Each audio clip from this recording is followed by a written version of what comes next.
ಸತತಂ ಪದ್ಮದಲಾಶ್ಯಂ ದೇಹತ್ರಯ ವಿಲಕ್ಷಣಂ ಚಿತ್ಸೂರ್ಯವತ್ ಪ್ರಕಾಶತೆ ವಂದೇ ಅಭಿನವ ಗುರುಂ. ತತ್ವನಶ್ಯಾದ್ಯುಪದೇಶೇನ ಮಮಾತ್ಮ ಕಲ್ಯಾಣ ಕೃತಂ ಮಮ ದೇಹಸ್ಯ ಮುಖ್ಯ ಪ್ರಾಣಂ ವಂದೇ ಅಭಿನವ ಶಿವಪುತ್ರಂ. ಶಿವಾದಿತ್ರಯ ಮೂರ್ತಿರವತಾರಕಂ ಆರೂಢಾಃ ಶ್ರೀ ಸಿದ್ಧಶ್ಚ ಷಣ್ಮುಖಶ್ಚ ರಾಮನಾಮ ತ್ರಯೈರ್ಭೂತ್ವಾ ತ್ರಯೋರೇಕಂ ಮೂರ್ತಿ ಗುರುಃ ಗುರುನಾಥಾರೂಢ ಶಿವಪುತ್ರ ಯತೀಶ್ವರೌ ತತ್ಶಿಷ್ಯಂ ಶಾಂತಿ ಸಾಗರಂ ನಿಜಗುಣಕೃತಿ ಭಾಷ್ಯಕೃತಂ ವಿದೇಹ ಮುಕ್ತಸ್ವರೂಪಂ ವಂದೇ ಚಿಕ್ಕರಾಮಾರೂಢಂ ಶಿಷ್ಯ ಪ್ರಶಿಷ್ಯ ರೂಪೇಣ ಬೋಧಕಂ ಗುರುಮಾಶ್ರಯೇ ಅಹಂ ಗುರುಮಾಶ್ರಯೇ. ಪ್ರಾತಸ್ಮರಣೀಯ ಪರಮ ಪೂಜ್ಯ ಆರಾಧ್ಯ ದೇವ ಸದ್ಗುರುದೇವನ ಶ್ರೀಚರಣಗಳಿಗೆ ವಕ್ಷು ಲಲಾಟಗಳೆಂಬ ಸ್ಟಾಂಗಗಳನ್ನು ನೆಲಸುಂಕುವಂತೆ ಪ್ರಣಿಪಾತನಾಗಿ ಅವರಿವರೆನ್ನದೇ ಜಗದ್ಗುರು ಸಿದ್ಧಾರೂಢ ಮಹಾಸ್ವಾಮಿಗಳನ್ನೇ ಮೊದಲು ಮಾಡಿಕೊಂಡು ಕಾರ್ಯಕ್ಕೆ ಕಾರಣೀಭೂತರಾದ ಜಗದ್ವಂದ್ಯ ಜಗದ್ಗುರು ಬ್ರಹ್ಮಲೀನ ಮಹಾತಪಸ್ವಿ ರಾಮಾರೂಢ ಮಹಾಸ್ವಾಮಿಗಳ ಪರ್ಯಂತ ಸಮಸ್ತ ಆರೂಢ ಗುರು ಪರಂಪರೆಗೆ ತ್ರಿಕರ್ಣಪೂರ್ವಕವಾಗಿ ನಮಸ್ಕರಿಸಿ, ಶ್ರೀಗಳ 62ನೇ ಪುಣ್ಯಾರಾಧನೆ ನಿಮಿತ್ತ ಹಮ್ಮಿಕೊಂಡ ಈ ಮಂಗಲಮಯ ಕಾರ್ಯಕ್ರಮದ ಬ್ರಹ್ಮವೇದಿಕೆಯ ಮೇಲೆ ಉಪಸ್ಥಿತರಿದ್ದು ತಮ್ಮ ತಮ್ಮ ಅನುಭವ ಅಮೃತಗಳನ್ನು ಸಭೆಗೆ ನೀಡಿ ವಿಶ್ರಮಿಸಿರುವ ಎಲ್ಲ ಪೂಜ್ಯರಿಗೂ ಎಲ್ಲ ಶಾಸ್ತ್ರೀಜಿಯವರಿಗೂ ಶಿವಸಭೆಯಲ್ಲಿ ಸಮ್ಮಿಲಿತರಾಗಿರುವ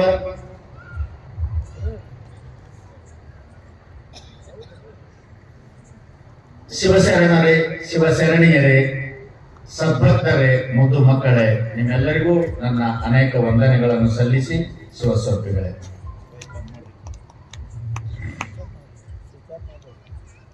5 ದಿವಸಗಳ ಪರ್ಯಂತ ಸಾಯಂಕಾಲದಲ್ಲಿ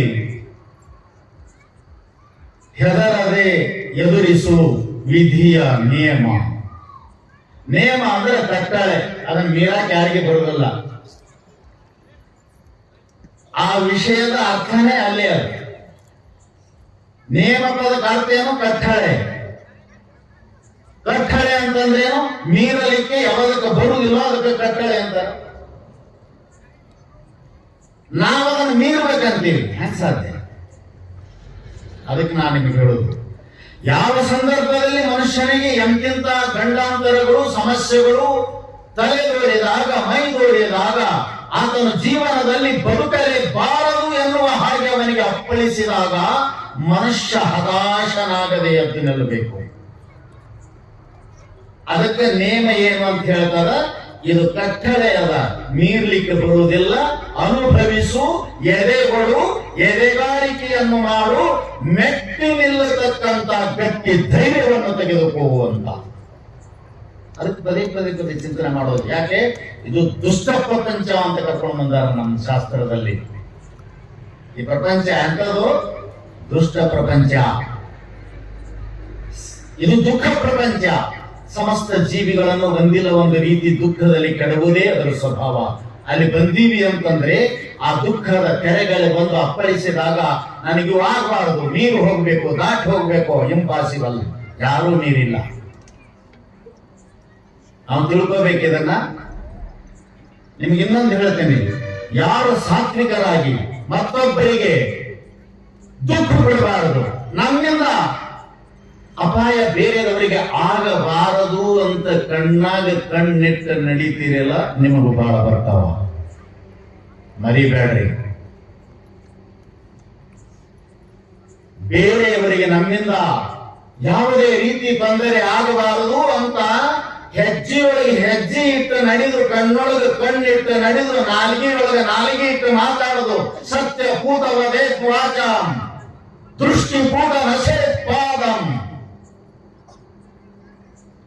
ಕಣ್ಣಿನಿಂದ ಸೋಸಿ ಕಾಲಿನಿಂದ ಸೋಸಿ ಹೆಚ್ಚಿ ಕಿತ್ತಿಟ್ಟು ನಾಲಿಗೆಯಿಂದ ಸೋಸಿ ಮಾತನಾಡಿದ್ರು ಕೂಡ ಬಾರವ ಅಂತ ಗಂಟಾಂತರಗಳು ಬರ್ತಾವ. ಅವಾಗ ಮನುಷ್ಯ ಹತಾಶನಾಗ್ತಾನ, ಬದುಕಬಾರದು ಅಂತ ಗಟ್ಟಿ ಮಾಡ್ಬಿಡ್ತಾನ. ನಾ ಏನ್ ತಪ್ಪು ಮಾಡೀನಿ ಇದು ಅನಿಸ್ಬಿಡ್ತದೆ ಎಲ್ಲರಿಗೆ. ಅಲ್ಲೇ ತಿಳಿದ್ರು ಯಾಕೆ ನಿನಗೆ ಯಾಕೆ, ಯಾರಿಗೆ ನ್ಯಾಯ ಮಾಡಿ, ಯಾರಿಗೆ ಅಪರಾಧ ಮಾಡಿ, ಯಾರ ಹಣ ಲೂಟಿ ಮಾಡಿ, ಯಾರ ಮನೆ ಹಾಳು ಮಾಡಿ, ಇವು ಎಲ್ಲ ಆಗಬಾರ್ದಂತ ನಡೆಯುವ ಮನುಷ್ಯನಿಗೆ ಬರ್ತಾವಲ್ಲ ಯಾಕೆ?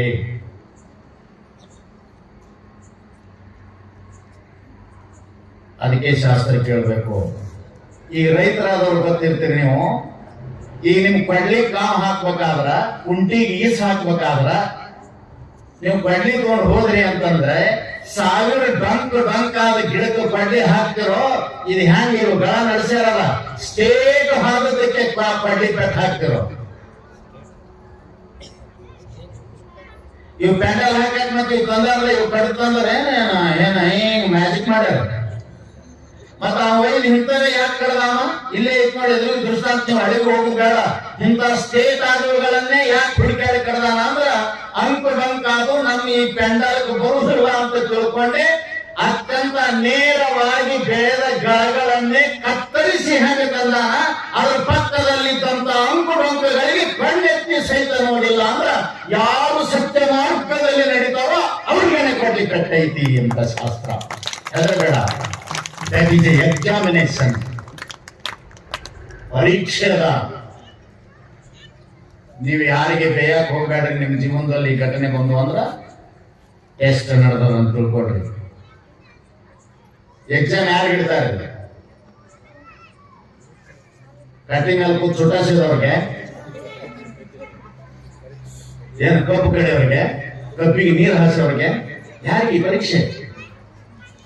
ಅರ್ಥ ಮಾಡ್ಕೊಳ್ರಿ. ಪರೀಕ್ಷೆ ಯಾರಿಗಿಡ್ತಾರ ಅಂತಂದ್ರೆ ಕಟ್ಟಿ ಕುಂತು ಕತೆ ಹೇಳೋರಿಗೆ ಇಡೋದಿಲ್ಲ, ಹೊಲದಲ್ಲಿ ಕೆಲಸ ಮಾಡೋ ರೈತರಿಗೆ ಇಡೋದಿಲ್ಲ. ವರ್ಷಗಟ್ಟಲೆ ಕಣ್ಣಾಗಿ ಎಣ್ಣೆ ಹಾಕೊಂಡು ಊಟ ಉಪಚಾರಗಳನ್ನ ಬಿಟ್ಟು ನಾನು ಉತ್ತೀರ್ಣನಾಗಬೇಕೆಂದು ಕಷ್ಟಪಟ್ಟು ಓದಿದ ವಿದ್ಯಾರ್ಥಿಗೆ ಮಾತ್ರ ಪರೀಕ್ಷೆ. ಉಳಿದವ್ರಿಗೆ ಯಾಕೆ ಇಡ್ತಾರೆ ಪರೀಕ್ಷೆ? ಇಂಟರ್ವ್ಯೂ ಏನಾಗೋದಾಗ ಎಷ್ಟು ಓದ್ಯಾನ, ಎಷ್ಟು ಅಂಕ ತಗೋತಾನ ಅಂತ ಅವನ್ ಹ್ಯಾಂಗ ಪರೀಕ್ಷೆ ಇಟ್ಟಾರೋ ಹಾಗೆ ನೀವು ಸತ್ಯ ಮಾರ್ಗದಲ್ಲಿ ಮತ್ತೊಬ್ಬರಿಗೆ ತೊಂದರೆ ಕೊಡಬಾರದು ಅಂತ ನಡೆಯುವವರೆಗೆನೆ ಎಕ್ಸಾಮ್. ಇದು ಕಾಡುವುದಂತ ತಿಳ್ಕೊಬೇಡ್ರಿ, ದೇವ್ರ ಕಾಡ್ತಾನಂತ ತಿಳ್ಕೊಬೇಡ್ರಿ.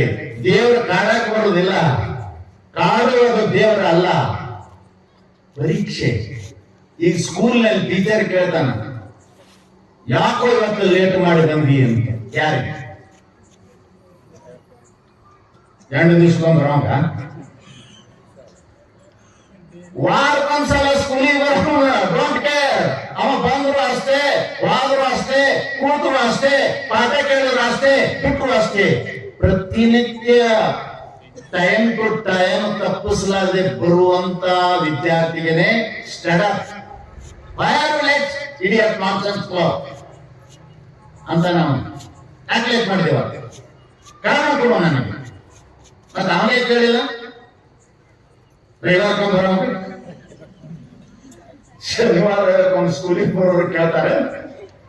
ಪ್ರತಿನಿತ್ಯ ತಪ್ಪದೇ ಟೈಮ್ಗೆ ಅನುಗುಣವಾಗಿ ಬರತಕ್ಕಂತ ವಿದ್ಯಾರ್ಥಿಗೆನೇ ಅವ್ರು ಹೆಂಗ ಕ್ವಶನ್ ಮಾಡ್ತಾರೋ ಹಾಗೆ ಸತ್ಪಥದಲ್ಲಿ ಏನೊಂದು ಕಲ್ಮಶ ಇಲ್ಲದಂತವನಾದ ನಿನಗೇನೇ ಪರಮಾತ್ಮನ ಪರೀಕ್ಷೆ ಅದ.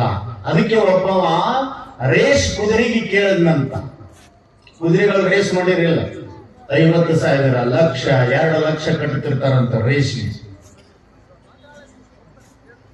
ಆ ಒಂದು ಕುದುರೆ ಹೋಗಿ ಗುರಿ ಮುಟ್ಟಿತು ಅಂತಂದ್ರ ಬಹಳ ಒಳ್ಳೆಯ ಕೆಲಸ ಮಾಡಿದೆಯಲ್ಲ, ಗೆದ್ದೆಲ್ಲ ನೀನು, ಗೆಲುವು ಸಾಧಿಸಿದೆಯಲ್ಲ ಅಂತಂದಾಗ ಅದು ಕುದುರೆ ಹೇಳ್ತದಂತೆ, ಯಾರ ಗೆಲುವು ಮರ ನನಗೇನು ಗೊತ್ತಿಲ್ಲ ಅಂತ. ಮತ್ತೆ ಏನ್ ಮಾಡಿ ನಾವು ಓಡಿನಿ, ಗೆಲುವು ಗೊತ್ತಿಲ್ಲ ನನಗ, ಗೆದ್ದಿನ ನನಗೆ ಗೊತ್ತಿಲ್ಲ, ಓಡುವುದಷ್ಟು ಗೊತ್ತದ. ಓಡಿದ್ಯಾಕೆ ನೀ ನಮ್ಮ ಮಾಲ ಚುಚ್ಚಿದ್ದ ನನಗ, ಅದಕ್ಕೆ ಓಡಿನಿ. ಆ ಹೆದರಿಕೆಗೆ ಅವ ಚುಚ್ಚಿದ್ದೆ. ಅದಕ್ಕೆ ಅವ ಮಾಲಕ್ ಕುಂತ ಕುದುರೆ ಚುಚ್ಚಿದ್ದೆ ಅದಕ್ಕ ನೋಡ್ಬೇಕು ನೀವು ರೇಸ್ ಒಳಗೆ ಹೆಂಗಿಂತೋ ಇಲೆಕ್ಟ್ರಿಕಲ್ ಇಟ್ಟಿರ್ತಾರಂತವು ಮೊನ್ನೆ ಹೇಳಿದವ ಇದ್ರೊಳಗೆ ಇಲೆಕ್ಟ್ರಿಕ್ ಇಟ್ಟು ಹಸ್ತಿರ್ತಾರಂತದ್ದು ಕರೆಂಟ್ ಲೈಟ್ ಆಗಿ ಇರ್ತದಂತದ್ದು ಅಂತದ್ದು ರೇಸ್ ಓಡ್ಲಿ ಅಂತೇಳಿ ಅದು ಹೇಳ್ತು. ನನ್ನ ಮಾಲಕ ಚುಚ್ಚುತ್ತಿದ್ದ, ನನಗೆ ಕಷ್ಟ ಕೊಡ್ತಿದ್ದ, ಅದಕ್ಕೆ ಓಡ್ತಿದ್ದೆ. ಅವ ಯಾಕೆ ಕಷ್ಟ ಕೊಟ್ಟ? ಆ ಕುದುರೆ ಬೀಳಿ ಅಂತ ಕೊಟ್ನ, ಆ ಕುದುರೆಗೆ ನೋವು ಮಾಡ್ಬೇಕಂತ ಕೊಟ್ನ, ಗುರಿ ಮುಟ್ಲಿ ಅಂತ ಹೆಂಗ ಅವ ಕಷ್ಟ ಕೊಟ್ಟ. ಹಾಗೆ ಇವೆಲ್ಲ ಕಷ್ಟಗಳು ನಮಗೆ ಪರಮಾತ್ಮ ಕೊಟ್ಟದ್ದು, ನಮ್ಮ ಒಡೆಯ ಕೊಟ್ಟದ್ದು. ಕುದುರೆ ಮಾಲಕ ಹೆಂಗ ಅದಕ್ಕೆ ಕಷ್ಟ ಕೊಟ್ಟು ಓಡಿಸಿ ಗುರಿ ಮುಟ್ಟಿಸಿದ, ನಮ್ಮ ಮಾಲೀಕ ನಮ್ಮ ಒಡೆಯ ಪರಮಾತ್ಮ ನಮ್ಮ ಗುರಿ ಮುಟ್ಟು ಸಂಬಂಧ ಕಷ್ಟಗಳನ್ನು ಚುಸ್ತಾನಂತ. ನಮ್ಮ ಓಡುದು ಗುರಿ ಮುಟ್ಟುತ್ತಾನ ಓಡುದು ನಿಲ್ಲಬೇಡ. You go, you run, reach your goal, but not stop in between stage. ನಡು ನಿಲ್ಲಬೇಡ. ಹೇಳಬೇಕು ಪರಮಾತ್ಮ, ನನಗೇನ ಚುಚ್ಚು, ನೀನ್ ಚುಚ್ಚಲಿಲ್ಲ ಅಂದ್ರೆ ನಾನು ನಿಂದಿರ್ತೀನಿ. ನೀ ಚಾಟಿ ತಗೊಂಡು ಹೊಡಿಲಿಲ್ಲ ಅಂದ್ರೆ ನಾನು ನಿಂದಿರ್ತೀನಿ. ಕುದುರೆ ನಿಂತು ಬಿಡ್ತದ, ಅದು ಗುರಿ ಮುಟ್ಟುತ್ತಾನ, ಚುಚ್ತಿನ, ಚಾಟಿ ಬೀಸ್ತಿರ್ತಾನ, ಅದಕ್ಕೆ ಹೆಂಗ್ ಓಡ್ತಿರ್ತದ, ಪ್ರಾಣ ಬಿಟ್ಟು ಓಡ್ತಿರ್ತದ. ಹಾಗೆ ಪರಮಾತ್ಮ ನಮಗೆ ಕೊಟ್ಟ ಕಷ್ಟಗಳು ಕುದುರೆಗೆ ಕೊಟ್ಟ ಚಾಟಿ ಏಟಿನಂತೆ ಗುರಿ ಮುಟ್ಟುವುದಕ್ಕಾಗಿ, ನಮ್ಮ ಜೀವನದಲ್ಲಿ ನಮ್ಮನ್ನು ವಿನ ಮಾಡುವುದಕ್ಕಾಗಿ, ನಮ್ಮನ್ನು ಗೆಲ್ಲಿಸುವುದಕ್ಕಾಗಿ, ಈ ವ್ಯಕ್ತಿ ಗೆದ್ದ ನೋಡು ಅಂತ ತೋರಿಸುವುದಕ್ಕಾಗಿ ಪರಮಾತ್ಮ ಕೊಟ್ಟ ಕಷ್ಟ ಪರೀಕ್ಷೆ ಅಲ್ಲ. ಯಥಾ ಚತುರ್ಭಿಹಿ ಕನಕಂ ಪರೀಕ್ಷತೆ. ಸುಖಿದ್ರೆ ಬಿಡಬೇಡ ಚಪ್ಪಲಿಗೆ, ಸುಲ್ತಾನ ಸಾಹೇಬ್ರ ಚಪ್ಪಲಿಗೆ ಬಿಡಬೇಡ ಪ್ಲೀಸ್. ನೀ ಬಿಡೋದಕ್ಕೆ ನಾಳೆ ಮಂದಿ ಬಿಡ್ತಾರಪ್ಪ ಸುಮ್ಕೊಂಡು. ನಾವು ಚಪ್ಪಲಿ ಬಡಿಸುವ ಸ್ವಾಮಿಗಳಲ್ಲ, ಇನ್ನ ಎರಡು ಕಪಾತ್ ಬಡಿಸುಗಳವ್ರು ನಾವು. ಏನಾಗೋದು ನಾನು ಬಿಡೋದು ಹಾಂಗಾರಾಟ್ರಿಗೆ, ಆಮೇಲೆ ಬಂಬೂರಿಗೆ ಬಿಡಿಬೇಕು. ಏನ್ರಿ ಒಂದ್ ಏನ್ ಮಾಡಿ ತೋರಿಸ್ತಾನಲ್ಲ ಅಂತವ್ರು ಇದ್ರಾಗ ಚಪ್ಪಲಿಗೆ ಬಿಡಬಾರ್ದು. ಯಾಕಂದ್ರೆ ಅವ್ರ ಚಪ್ಪಲಿಗೆ ಬಡಿಸ್ಕೊಳ್ಳೋರು ಏರ್ ಹೇಳ್ತಾರೆ ಹಿಂಗ್ ಬೇಕಂತ. ನಮ್ ಚಟನೆ ಹೆಂಗಾರ ನೀವು ಹೊಡಿಲಿ ಅಂತ ಹೇಳಂಗಿಲ್ಲ. ಅವ್ರ ಚಪ್ಪಲಿಗೆ ಓಡಿಸ್ಕೊಳ್ಳೋದು ಅದೊಂದು ಶೈಲಿ. ಮ್ಯಾಲ ತಗೊಂಡು ಹೋಗಿ ಬಿಟ್ಟ ಅದು ಡಿಸ್ಟರ್ಬೇಷನ್ ಆಗ್ತದೆ. ಇದ್ರಾಗ ಹೊಡಿಬಾರ್ದು ಪ್ಲೀಸ್. ಸೈಲೆಂಟ್ ಆಗಿ ಕೇಳಿ. ಇದು ನಮ್ಮ this is our life story. ನಾನು ನಿಮ್ಗೆ ಕೇಳ್ತೀನಿ, ಅಕ್ಕ ಸಾಲಿಗೆ ಹತ್ತಾರ ನೀವು ಹೋದ್ರಿ ಅಂದ್ರ ಟೆಸ್ಟಿಗೆ ಒಯ್ದಿರ್ತೀರಲ್ಲ, ಅದನ್ನ ಪರೀಕ್ಷೆ ಮಾಡಾಕ ಏನದು ಕೇಳ್ಕೊಂಡು ರೂಢ ಬಂಗಾರ. ನಿನಗೂ ಗೊತ್ತದಿಲ್ಲ ಬಂಗಾರನು ಕಸ್ಕೊಳ್ಳೋದಿಲ್ಲ. ಹೇಳ್ರಿ ಹ್ಞೂ ಅಂದ್ರೆ ಅದ್ರ ಬಂದು ಕಸ್ಕೊಂಡು ಏನ್ ಮಾಡಿ ಕಸ್ಕೊಳ್ಳೋದಿಲ್ಲ. ಹೇಳ್ರಪ್ಪ ಮರ, ಬಂಗಾರ ಪರೀಕ್ಷೆ ಮಾಡ್ತೀನಿ ಅಂತ ತಗೊಂಡು ಹೋಗ್ಬೇಕಾದ್ರೆ ಅದು ಬಂಗಾರ ಅನ್ನೋದು ನಿನಗೂ ಗೊತ್ತದ, ಹೌದಾ? ಅಕ್ಕ ಸಾಲಿಗೆ ನಿನಗೂ ಗೊತ್ತದ. ಯಾಕೆ ಪರೀಕ್ಷೆ ಮಾಡ್ತಾರ ಅವರು? ಗೊತ್ತಿದ್ದ ಮೇಲೆ, ಬಂಗಾರ ಅಂತ ತಿಳಿದ ಮೇಲೆ ಯಾಕೆ ಪರೀಕ್ಷೆ ಮಾಡೋದು? ಮತ್ತ ಅದು ಕೆಬ್ಬಣ ಕೊಟ್ರೆ ಮಾಡ್ತಾರ, ಜಾಡ ಸುಗಿತಾನ ಕೊಂಡ್ರೆ ಬೇರೆ ಕಳಿಸಿಲ್ಲ ನನಗೆ ಅವೇಕೆ ಅಂತ. ಕಬ್ಬಿಣಕ್ಕೆ ಯಾರು ಪರೀಕ್ಷೆ ಮಾಡ್ಯಾರ? ಕಬ್ಬಿಣ ಖಾತೆಗಳು ನೋಡಿ ಹೆಂಗಿರ್ತಾವ, ಬೇಕಾದ್ರೆ 10 kg 10,000 ಬಂಗಾರ ಖಾತೆ ಹೆಂಗಿರ್ತಾವ ಅಂದ್ರ ನಾಲ್ಕು ಆಗ್ಬೇಕ್ರಿ. ಬ್ಯಾಲೆನ್ಸ್ ಎಷ್ಟು ಸೂಕ್ಷ್ಮ ಇರ್ತದ, ಇಷ್ಟೆಲ್ಲ ಗೊತ್ತದ ನಿನಗ, ಅವನಿಗೆ ಗೊತ್ತದ. ಆದ್ರೂ ಕೂಡ ಪರೀಕ್ಷೆ ಎದಕ್ಕೆ ಮಾಡ್ತಾರಂದ್ರೆ ಕಬ್ಬಿಣಕ್ಕೆ ಮಾಡೋದಿಲ್ಲ, ಬಂಗಾರಕ್ಕೆ ಮಾಡ್ತಾರ. ಎಷ್ಟು ಪ್ರಕಾರ ಮಾಡ್ತಾರಂತ ಕೇಳಿದ್ರೆ ಚತುರ್ಭಿಹಿ ಕನಕಂ ಪರೀಕ್ಷತೆ, 4 ಪ್ರಕಾರ ಪರೀಕ್ಷೆ ಮಾಡ್ತಾರಂತ. ನಿಘರ್ಷಣೇನ, ತಾಡನ, ಛೇದನ, ತಾಪ. ತಾಪ ತಾಡನ ಛೇದನೈ ಚತುರ್ಭಿಹಿ ಕನಕಂ ಪರೀಕ್ಷತೆ. ಏನ್ ಮಾಡ್ತಾರ ನೋಡ್ರಿ, ಬಂಗಾರ ಅನ್ನೋದು ಗೊತ್ತಾಗ್ಯದ, ಆದ್ರೂ ಪರೀಕ್ಷೆ 1 ಮಾಡಿ ಬಿಡಂಗಿಲ್ಲ, 4 ಮಾಡ್ತಾರ. 4 ಪರೀಕ್ಷೆ ಬಂಗಾರ. ಯಾವುದು? ನಿಘರ್ಷಣೇನ, ಅವನೊಂದು ಕಲ್ಲು ಇರ್ತದಂತ ಅವನ ಹತ್ರ. ಕಲ್ಲ ಇವು ಮತ್ತ ಯಾಕಲ್ಲ ಅಂತಾರ? ನಿಮ್ಮ ಜೀವನ ವರಿಗೆ ಹಚ್ಚ್ರಿ, ವರಿಗಲ್ಲ ಅದು. ಇಲ್ಲಿ ಏನ್ ಜೀವನ ವರಿಗೆ ಹಚ್ಕೊಳ್ಳೇನು? ಜೀವನಾನು ಸುಮ್ ತಿನ್ನೋದು ಅನ್ನೋದು ದುಡಿದು ಏನ್ ಜೀವನ? ಪರೀಕ್ಷೆ ಕೇಳ್ರಿ, ಜೀವನ ಪರೀಕ್ಷೆಗಳು. ಎಲ್ಲೆಲ್ಲಿಯೋ ಬಾ ಪರೀಕ್ಷೆ ಮಾಡ್ದ ನಾನು ಅನ್ಬೇಕು. ಅದು ತಾಕತ್ತ, ಅದು ಜನ್ಮ, ಅದು ಜೀವನ. ಯಾರಿಗೆ ಗೊತ್ತಿರ್ಲಾರ್ದಂಗ ಸುಮ್ಮನೆ ದನಗಳು ಪಶುಗಳು ತಿಂದಂಗ ದುಡಿದು ತಿಂದು ಹೋದ್ರ ಏನು ವ್ಯತ್ಯಾಸ? ಪಶುವಿಹೀನ ಅರಾರಾಮ್ ಏನ್ ವ್ಯತ್ಯಾಸ? ಏನ್ ವ್ಯತ್ಯಾಸ? ಮನುಷ್ಯನಿಗೂ ಪಶುಗಳಿಗೂ ನಿನಗೂ ಏನು ವ್ಯತ್ಯಾಸ? ನಿನ್ನ ಜೀವನವನ್ನ ಪರೀಕ್ಷೆಗೆ ಬಂದು ಕರೆಯನ್ನ ಬಾರೋ, ಎದರಲ್ಲೇ ಮಾಡುವ ನನ್ನ ಪರೀಕ್ಷೆ ತಯಾರಾಗಬೇಕು. ಅದು ಜೀವನ. ಇಷ್ಟೇ ನಾನು ನಿನ್ನೆ ಹೇಳೀನಿ. ಪರೀಕ್ಷೆ ಬಂದ್ಗಳೇ ಹುಡುಗರು ಅಡ್ಡಾಡಕತ್ತೆ ಅಂದ್ರೆ ಅಭ್ಯಾಸ ಮಾಡಿಲ್ಲ. ಇಷ್ಟೇ. ಕಷ್ಟ ಬಂಧುಗಳನ್ನೇ ನೀವು ಮಂದಿ ಬೇಯಕತ್ರಿ, ದೇವ್ರ ಬೇಯಕತ್ರಿ, ಯಂತ್ರ ಕಟ್ಟಿಸ್ಕೊಂಡ್ರಿ, ಮಂತ್ರ ಕಟ್ಟಿಸ್ಕೊಂಡ್ರಿ ಅಂದ್ರೆ ನೀವೇನೋ ಕಲುಷಿತ ಅದಿರಿ ಅಂತ ಅರ್ಥ. ನಿಮ್ಮ ಆನ್ಸರ್ ನಿಮ್ಮ ಹತ್ರನೇ ಅದ. ಕಷ್ಟಗಳು ಬಂದಾಗ ಹೋಗಿ ಮತ್ತೊಬ್ಬರಿಗೆ ಮಳೆ ಹೋಗ್ತೀರಿ ಅಂದ್ರ ಇದನ್ನು ಬಿಡುಗಡೆ ಮಾಡಿಸ್ರಿ, ನನಗ ಇದನ್ನ ಹೊಳೆ ಕೊಡಿಸ್ರಿ, ಇದರಿಂದ ನಾನು ಕಾಪಾಡ್ರಿ ಅಂತ ಅಂದ್ರಿ. ಯಂತ್ರಕ್ಕೆ ಹೋದ್ರಿ, ತಂತ್ರಕ್ಕೆ ಹೋದ್ರಿ, ದೇವ್ರ ಕೇಳಿದ್ರಿ, ಗುಡಿಗೆ ಹೋದ್ರಿ, ಮಂದಿರಕ್ಕೆ ಹೋದ್ರಿ ಅಂತಂದ್ರ ನೀವು ಮಾಡಬಾರ್ದಂತ ಅಪರಾಧ ಮಾಡಿರಿ. ಅದನ್ನ ನಿಮ್ಗ ಸಹಿಸಲಿಕ್ಕೆ ಆಗುವುದಿಲ್ಲ. ಅದನ್ನ ಬಿಡುಗಡೆ ಆಗಬೇಕು ಅಂತಂದ್ರ ಯಾರಪ್ಪು ಮಾಡಕ್ ತಯಾರಿಲ್ಲ. ಅಳಕೊಂತಾದ್ರೂ ನೀವೇ ಅನುಭವಿಸ್ಬೇಕು, ನಕ್ಕೊಂತಾದ್ರೂ ನೀವೇ ಅನುಭವಿಸ್ಬೇಕು, ಗಟ್ಟಿಯಾಗಿ ಎದ್ದು ನಿಂತಾದ್ರೂ ನೀವೇ ಅನುಭವಿಸ್ಬೇಕು. ಬೇರೆಯವರಿಗೆ ಸಾಧ್ಯವಿಲ್ಲ. ಎದ್ದು ನಿಲ್ರಿ, ಕರೀರಿ, ಬರಿಗೆ ಹಚ್ಕೊಳ್ರಿ ಜೀವನ. ಆ ಬಂಗಾರ ಕೊಟ್ಟಗಳನ್ನ ತಿಕ್ಕಾಕ ಒಂದ್ ಐತಿ ಅಂದ್ಕೊಂಡದು ಏನು ವರೆಗಲ್ಲು. ಯಾಕೆ ತಿಕ್ಕಬೇಕು? ಅದಕ್ಕ ಯಾಕೆ ತಿಕ್ಕಬೇಕು? ಹಿಂಗ್ ತಿಕ್ಕಿಲ್ ಬಿಡು, ಬೇಡ ಅನ್ನೋದಿಲ್ಲ ನಾವು, ತಿಕ್ಕಲ್ಲ. ಆ ವರೆಗಲ್ ಮ್ಯಾಲ ಹಿಂಗ್ ಒಂದು ಹೊಡೆದ್ ನಾನು ಬಿಟ್ಟು ಬಿಡೋಕಿಲ್ಲ. ಮತ್ತೊಂದು ಗೆಡಿ ಕೊರಿತಾನ, ಮತ್ತೊಂದು ಗೆಡಿ ಕೊರಿತಾನ. ಯಾಕ್ರಿ? ಅದು ಬಂಗಾರ ಅನ್ನೋದು ಒಂದೇ ಗೆರೆ ಕೊರದಾಗ ಹೌದಂತ ಅನಸ್ತಂದ್ರ ಅದು ಬಂಗಾರ ನೀರಿದ್ರೆ ಏನ್ ಮಾಡೋದು? ಅದು ಕೋಟಿಂಗ್ ಇದ್ರೆ ಏನ್ ಮಾಡುದ್ರಿ? ಕೋಟಿಂಗ್ ಇತ್ತಂದ್ರ ಒಂದ್ ಸಲ ಎರಡ್ ಸಲ ಕೊರದ್ರು ಒಳಗಿನ ನೈಜ ತೋರಿಸುದಿಲ್ಲ, ಅದು ಕರೆಕ್ಟೇ ತೋರಿಸ್ತದ. ಅದಕ್ಕ 8 ಸಲ ಯಾಕಂತ ಕೇಳಿದ್ರೆ 8 ಸಲ ಹೊರಗಲ್ಲಿನ ಮೇಲೆ ಗೆರಿ ಇರೋದ್ರೊಳಗ ಕೋಟಿಂಗ್ ಇತ್ತಂದ್ರ ಹೋಗ್ತದ, ಡೂಪ್ಲಿಕೇಟ್ ಅನ್ನೋದು ಗೊತ್ತಾಕತಿ. ಇವರು ಬಂದಿರ್ತಾರ ಲೋಕನಕ, ಏನ್ ಕಟ್ಟಿರ್ತಾರೆ ಈಗ ಇಲ್ಲಿ ಮತ್ತೆ ಇಲ್ಲಿ ಸಂಟಕ, ಇಲ್ಲಿ ಕೈಗೆ, ಮತ್ತೆ ಇಲ್ಲಿ ಹಚ್ಚಿ ಕಡೆ ಮುಗದಾಣಿ ಹಂಗ. ನಾವು ಲಗ್ನಕ್ಕೆ ಹೋಗಿ ಹಿಂಗ ಬಾಯ್ ತರ್ಕೊಂಡು ನಾವು ಕೊಂಡೋದು ಹಿಂಗ. ಅಕ್ಕಿ ಏನು ಕರ್ಕರೆ ಹಾಕೊಂಡಳು.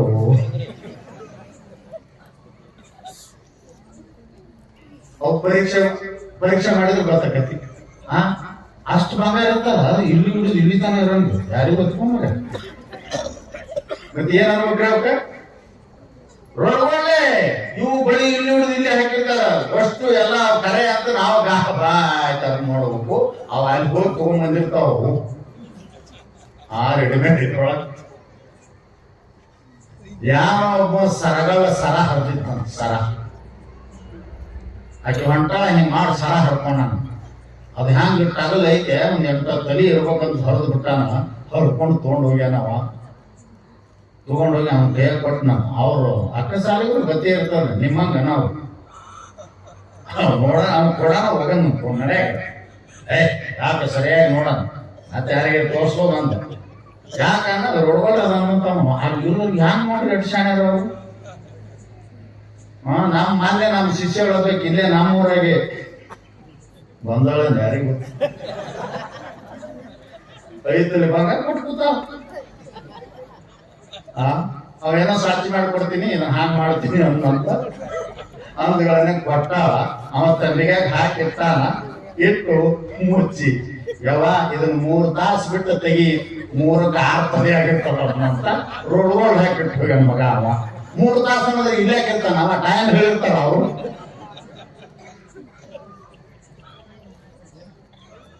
ಇಂಥ ಮಂದಿ ಐತ್ರಿ. ಅವ ಮತ್ತ ಹರ್ಕೊಂಡು ಹೋಗ್ಯಾನ, ಸರ ಒಯ್ದೋಗ್ಯಾನ. ನಾವು ತೊಡನಡೆ ಬೇಗ ಬಿಟ್ಟು ನಾನು ಬೇಗ ಅವನು ಭಾಳ ಸಿಟ್ಟು ಬಂದದ. ನೀವು ಕತ್ತಾರ ಮೇಲೆ ಅಲ್ಲ ಹಾಕೊಂಡಕ್ಕಿ ಮೇಲೆ ಸಿಟ್ಟು ಹೋಗ್ತದೆ. ಹುಡುಕಾಡ್ಬೇಕು ಅನ್ನಂತ ಹುಡುಕಾಡ್ಬೇಕು ಅನ್ನಂತ ಹುಡುಕಾಡ್ಬೇಕು ಬಜಾರದಾಗ ಊಟಿಲ್ಲ ನಿದ್ರಿಲ್ಲ ಹುಡುಕಿ ಹುಡುಕಿ ಹುಡುಕಿ ಶಕ್ತು ಆಹಾ ಆನಂದ ಆಯ್ತ ಕೈಯಾಗ ಕೊಟ್ಟ ಯಾವ ತಗೋ ಅನ್ನಂತ ಸರನ್ ಕಪಾಡ್ಕೊಂಡ್ ಯಾಕೆ ಹೊಸಮಾಗೆ ನನಗೆ ಯಾಕೆ ಕೊಡಿತೇನೆ ಇಂಥದ್ದು ಹಾಕೋತಾರ ಕೊಡಿ ಎಲ್ಲಿ ಹೋದ್ರು ನಡೆಯೋಣ ಮತ್ತ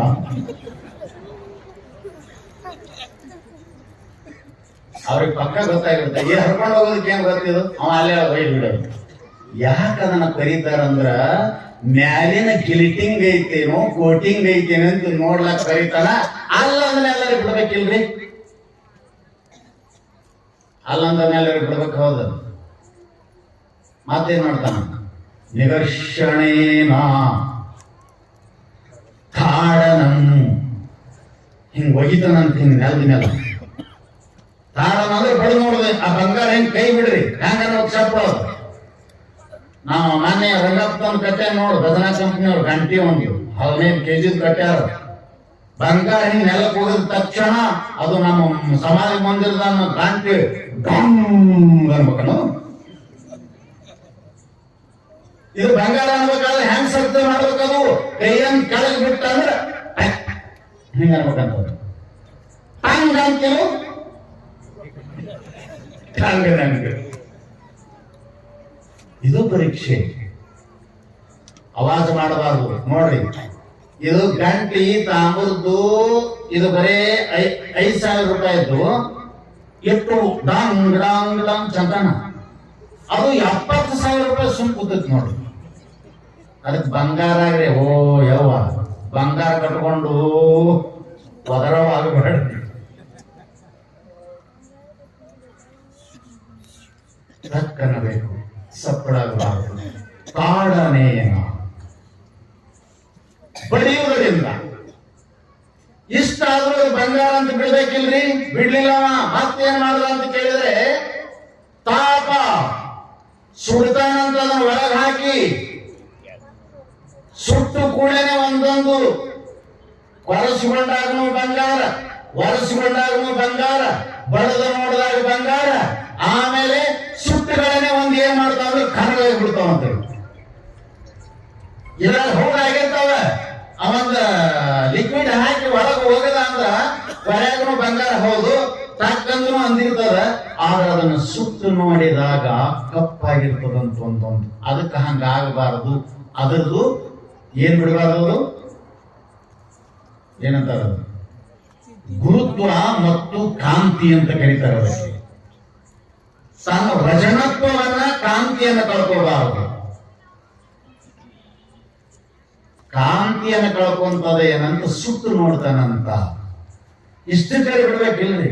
ಇಷ್ಟಾದ್ರೂ ಸಮಾಧಾನ ಆಗ್ಲಿಲ್ಲ. ನಾವು ವಾರದ ನೋಡದ, ಆಮೇಲೆ ಬಡದು ನೋಡದ, ಆಮೇಲೆ ಸುಟ್ಟು ನೋಡದ, ಮತ್ತೇನ್ ಮಾಡದಂದ್ರ ಚಿರದನೈಹಿ ಅಂತ ಕೊಡದು ನೋಡಿದಂತದನ್ನ ನೋಡ್ರಿ. ಸೆಂಟ್ರದಾಗ ಮತ್ತೇನರೇ ಸೇರಿಗೇರಿ ಅದನಂತ. ಇಷ್ಟಾದ್ರೂ ಬಂಗಾರ ಅಂತದ. ಕಡಿಯೋ, ಸುಡೋ, ಒರೆಯೋ, ನೀ ಏನು ಮಾಡಿದ್ರು ನಾ ಬಂಗಾರ, ನೀ ಏನು ಮಾಡಿದ್ರು ನಾ ಬಂಗಾರ. ಹಂಗ ನಿರ್ಭೀತಿಯಿಂದ ಇಷ್ಟೆಲ್ಲ ಕೊಟ್ಟರು. ಅದು ಯಾಕೆ ಇಷ್ಟು ಸಂತೋಷ ಅದ ಅಂತ ಕೇಳಿದ್ರೆ, ಈ ಪರೀಕ್ಷೆಗಳಿಂದ ನಾನು ಹೊರಗೆ ತಂದು ಇದು ಸುವರ್ಣ ಅದ ಅಂತವನ್ನಿ ಹೇಳಿಬಿಟ್ಟ ಅಂದ್ರ ಜಗತ್ತಿನಲ್ಲಿ ಮತ್ತೆ ನನಗೆ ಪರೀಕ್ಷೆನೇ ಇಲ್ಲ ಅಂತದಂತರು. ಹಾಗೆ ಒಂದು ಸಲ ಸುವರ್ಣ ಆಗ್ಬಿಡ್ಬೇಕು. ಇದರಿಂದ ಪರೀಕ್ಷೆಯಿಂದ ತಥಾ ಪುರುಷಂ ಪರೀಕ್ಷತೆ, ಹಾಗೆ ಜೀವನದ ಪರೀಕ್ಷೆ ನಡೀತದಂತ. ಮಸ್ಟ್ ಅಂಡ್ ಶುದ್ಧ ಜೀವನದ ಪರೀಕ್ಷೆ ಇದರಿಂದ್ರಿ. ಈಗಿದು ಅಂತೂ ಆಯ್ತಾ ಏನ್ರಿ? ಬಂಗಾರದಾಯ್ತು. ಈ ಇನ್ನೊಂದಿಷ್ಟು ಕೆಲವೊಂದು ಅಳದು ನೋಡ್ತಾರೆ ನೋಡ, ಅಳದು ನೋಡ್ತಿರ್ತಾರ. ಧಾನ್ಯಗಳನ್ನ ಅಳಿಯೋದು ಒಂದು ಸಾಧನೆ. ಏನಂತೀರಿ ನಿಮ್ ಕಡೆ? ಮಾಪ, ಕೆಲವೊಬ್ರು ಶೇರ್ ಅಂತ. ಆ ಕಡೆ ಗುಲ್ಬರ್ಗ, ಬಿಜಾಪುರ ಸೈಡ್ ಸಲಿಗೆ ಅಂತಾರ ಅವರು. ಹೌದಿಲ್ಲ? ಇವೆದಕ್ಕ ಮಾಪ, ಸೇರ, ಸಲಿಗಿ ಎದನ್ನ ಅಳಿಯೋದಕ್ಕೆ? ಕಾಳು ಅಳಿಬೇಕು, ಧಾನ್ಯಗಳನ್ನ ಅಳಿಲಿಕ್ಕೆ ಉಪಯೋಗ ಮಾಡ್ತಾರೆ. ಹೌದಾ? ಬಟ್ಟಿ ಎದರಿಂದ ಅಳಿತಾರ? ಮೀಟರ್ ಗೇಜಿನಿಂದ ಬಟ್ಟಿ ಅಳಿತಾರೆ. ಹೌದಲ್ಲ? ಆಮೇಲೆ ಈ ಎಣ್ಣೆ ಮತ್ತು ಇವು ಬೆಣ್ಣೆ ಮತ್ತು ಇವು ಏನಪ್ಪ ಇವು ಕೆಬ್ಬಣ, ಇವು ಬಂಗಾರ, ಇವು ಎದ್ರ ಮೇಲೆ ಅಳಿತಾರ? ವೇಟ್ ಮೇಲೆ ಅಳಿತಾರ, ಕಿಲೋಗ್ರಾಮ್ ಮ್ಯಾಲ. ಹೌದಲ್ಲ? 1 ಕಿಲೋಗ್ರಾಮ, 1 ಮೀಟರ್, 1 ಮಾಪ, ಇನ್ನು ಭೂಮಿ ಕಿಲೋಮೀಟರ್. ನಿನ್ನೆ ಹೆಂಗ ಕುಲ್ಕರ್ಣಿ ಸಾಹೇಬ್ ಅಲ್ರಿ, ಬಟ್ಟಿ ಅಳದ್ರಿ ಮೀಟರ್ದಿಂದ ಕುಲ್ಕರ್ಣಿ ಅವರ, ಭೂಮಿ ಅಳದ್ರಿ ಕಿಲೋಮೀಟರ್ದಿಂದ, ಕಾಳುಗಳನ್ನ ಆದ್ರಿ ಮಾಪ ಸೇರ ಸಲಿಗೆಯಿಂದ. ಹೌದಾ? ನಿನ್ನೆ ಹಂಗ ಅಳಿದು ಅದನ್ನೇ ಯಥಾ ಚತುರ್ಭಿಹಿ ಪುರುಷಂ ಪರೀಕ್ಷತೆ ಅನ್ನೋದ್ರೊಳಗ ಗುಣೈಹಿ ಅಂತ ಬರೋದ್ರಲ್ಲಿ ನಿನ್ನ ಅಳೆಯುವ ಮಾಪ ಯಾವುದು ಅಂತ ಕೇಳಿದ್ರೆ ಮೀಟರ್ ಹಂಚಾಕ್ ಬರುದಿಲ್ಲ, ನಿನ್ ಕಿಲೋಮೀಟರ್ ಹಂಚಾಕ್ ಬರುದಿಲ್ಲ, ಕಿಲೋಗ್ರಾಮ್ ಹಂಚಾಕ್ ಬರುದಿಲ್ಲ. ನೀ ಹೆಂಗದಿ ಅಂತ ನಿನ್ನ ಅಸ್ತಿತ್ವವನ್ನ ಜಗತ್ತಿಗೆ ಎತ್ತಿ ತೋರಿಸಿ ಒಳ್ಳೆಯವನೋ ಕೆಟ್ಟವನೋ ಅಂತ ಹೇಳಬೇಕಾಗಿತ್ತಂದ್ರೆ ಒಂದು ಸಾಧನೆ ಮಾಪದ. ಅದು ಯಾವುದು ಅಂತ ಕೇಳಿದ್ರೆ ಗುಣದಿಂದ